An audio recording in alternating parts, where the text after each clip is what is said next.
खुलुमबाय। दिनै 21 जुन 2025।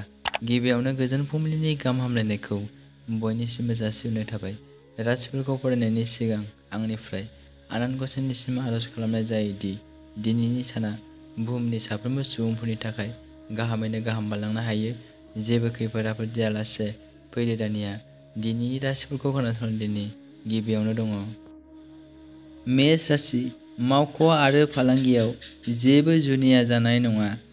जुदि नोंथांनाव साख्रि गैया आरो गावनि फालांगि जागायजेनो अब्ला नोंथाङा मुलाम्फा जागोन। मेष राशिनि खाफालगोनां अनजिमाया 1, गाबा गोथां। बृष राशि। फालांगियाव बाहागोदारिखौ नागारनाया मुलाम्फा होगोन। जायगानि सुबुंफोरा गथ'फोर आरो लोगोफोरजों मोजां सम थागोन। बृष राशिनि खाफालगोनां अनजिमाया 5, गाबा अख्रां गाब। मिथुन राशि। रांखान्थियारि बिथिङाव गोख्रों जागोन। साख्रियाव गोदान बिथांखिफोरा जौगागोन। सानजौफुआव फोरमायथिया बांगोन।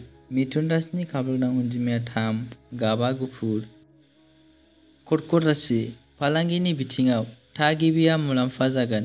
खामानियाव मावख'गिरिफोरजों गोरोबलायनायाव गोब्राब जागोन। कर्कट राशिनि खाफालगोनां अनजिमाया 9, गाबा गलापि। सिंह राशि। राशिनि नेरसोनफोरा गावखौ फोथायनायजों बुंफबगोन। मावख'गिरिफोरा खामानियाव गोजोनगोन आरो मासि जौगानायनि खाबुआबो बांगोन। सिंह राशिनि खाफालगोनां अनजिमाया 9, गाबा गलापि। कन्या राशि। दिनै जाब्रबथाय आरो जोखोम जानायनि जाथावना दं। बिसोरो साख्रि आरो फालांगिनि बिथिङाव बुद्धिखौ बाहायगोन। कन्या राशिनि खाफालगोनां अनजिमाया 2, गाबा गोथां। तुला राशि।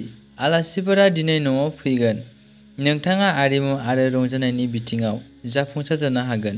तुला राशिनि खाफालगोनां अनजिमाया 3, गाबा गुफुर। वृश्चिक राशि। दिनै फालांगियाव मावख'गिरिखौ थुलुंगा होनाया गोजोनथाव जागोन। मोजां मोनलायनायनि जिउआव नोंथांनि नारसिननाया दिनै सुखु मोनगोन। वृश्चिक राशिनि खाफालगोनां अनजिमाया 5, गाबा गुफुर। धनु राशि। जों सहायनायजों थाङोब्ला मुलाम्फा मोनगोन। दिनै नोंथाङा आयेनारि गोरोबलायनायनिफ्राय गोजानाव था। दिनै जेबो गोदान खामानि जागायनो नाङा। धनु राशिनि खाफालगोनां अनजिमाया 4, गाबा गलापि। मकर राशि।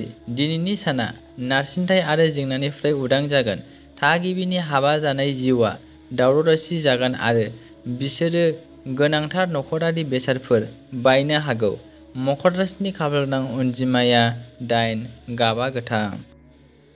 कुम्भ राशि। मानसिफोरनि फालांगियाव लोगोफोर आरो लोगोफोरा होनाय समायखिराफोरखौ आबुं खालामगोन। नोंथांनि साख्रियाव गोब्राब नाजा, नाथाय बेरेखाफोरा देरहागोन। कुम्भ राशिनि खाफालगोनां अनजिमाया 2, गाबा गोमो। मीन राशि। बिहाव-बिखुनजोनिफ्राय राङारि मुलाम्फा जागोन। जिउ राहानि बागै सांग्रां नङा। नखरनि सोद्रोमाफोरनि गेजेराव नांलाय-खमलाय जागोन। मीन राशिनि खाफालगोनां अनजिमाया 7, गाबा गोथां। दिनैनि राशिफोर फरायनाया एसेनोसै। गोजोन्थों।